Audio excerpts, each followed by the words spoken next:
Hello,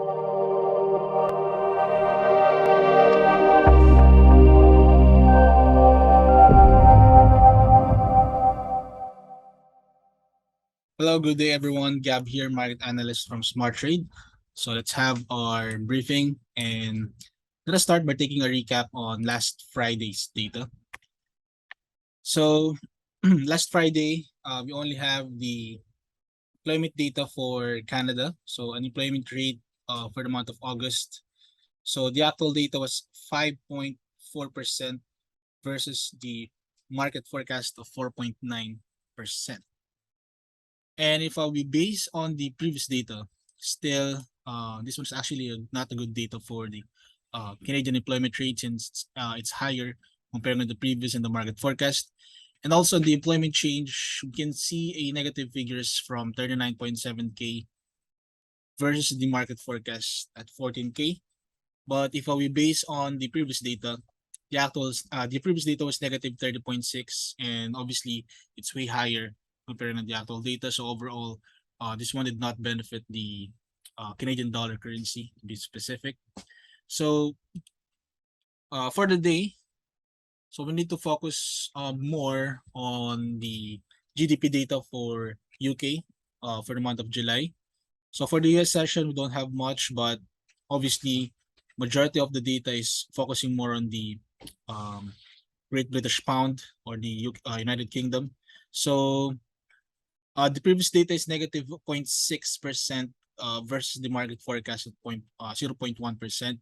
So also we have to pay attention on the trade balance of UK.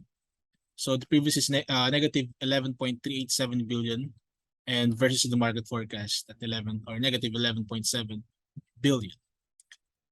So now let's focus more on some of the financial products.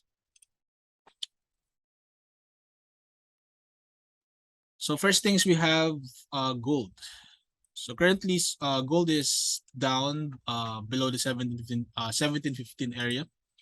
But if you can still remember, the last time I've shared you the price levels, it was on Thursday actually. So right here. So the price levels that I gave you last Thursday is 1722 and also 1715. So during the early sessions of the market, so as I've said, if the price is traded beyond 1722, then you might see 1725 in picture. And after that, the price was actually traded beyond 1722.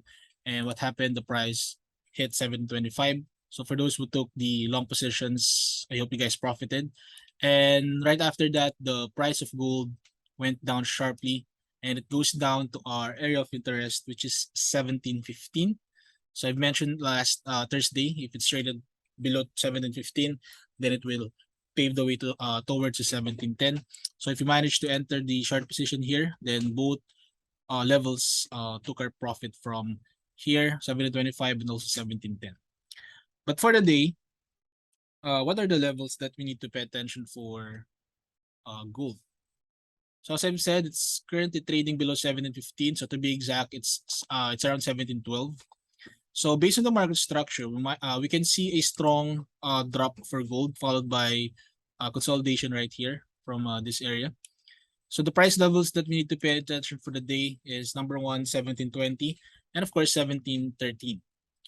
So number one, if it's traded below 1713, then it might see 1710. And as you can see here, it's currently traded below 1713.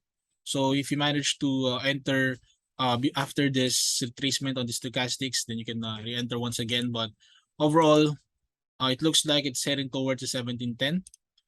And on the upside, if you can see it's trading above or beyond 1720, then we might target 1725 for the day. Since 1725 is actually a good resistance.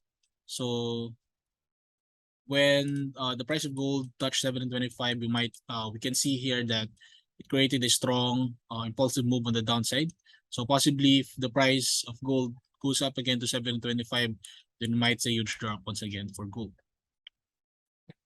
And for silver, the levels that I gave you last Thursday as well is 18.50 right here.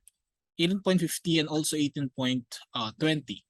However, the price of silver did not go lower around 18.20, but rather it actually goes up on the early sessions above 18.50. So it's traded beyond 18.50 and it took our profits or took our target area around 18.60.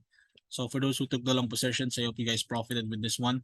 But for the day, what are the levels that we need to pay attention for silver? So for the day, we need to focus on the 18.19 and also 18.60. So if it's traded beyond 18.90, then you might see 18.950 in picture. But you have to be very cautious if you're going to hold your positions higher than 18.950 because it might retrace from there. So you need to be cautious with this area. And on the downside, if it's traded below 18.60, then you might see 18.550 for the day. Also for 18.550, it's actually a good support area as well. So once the price of silver goes to 18.50 or 550, then we might see a strong movement on the upside once again, or actually not a big move, but a retracement. But if you can see for the day, if the price of silver can hold lower than 18.550, then we might see a strong drop for silver once again.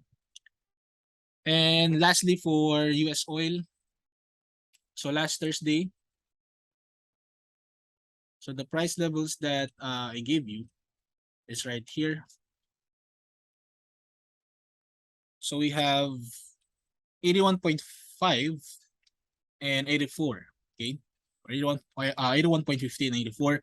So obviously, last Thursday, the levels that I gave you did not go beyond and go lower. So overall, did not took our area of interest. So for US oil, what are the levels that we need to pay attention for the day? So for US oil, it's currently trading around 85.37 per barrel. So on the upside, if you can see if it's traded beyond 86, then we might see 86.50 for the day.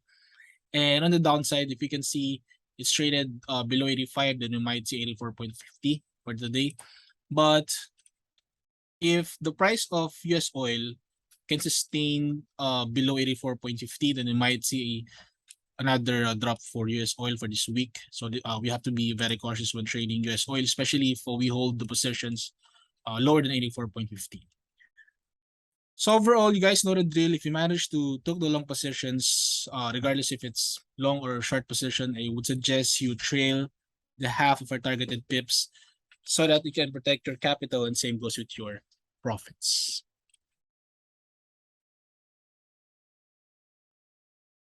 All right, so that is all for our morning briefing for the day. So thank you everyone. Please like and subscribe to YouTube channel SmarTrade, and see you on the next video.